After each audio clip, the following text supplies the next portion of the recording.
চৌৰান্নব্বৈ চনতে হে আমাৰ অসমতে ভয়াৱহ দুৰ্ঘটনা শিৱসাগৰত ঘটিলে।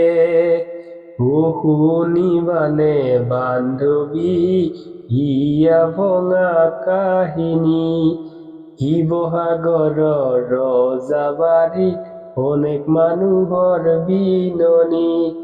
দুখমুকালি পুৱাতে অমৰ জ্যোতি বাছেৰে দুৰ্ভগীয়া যাত্ৰীসকল গৈছিলে উজনিলে।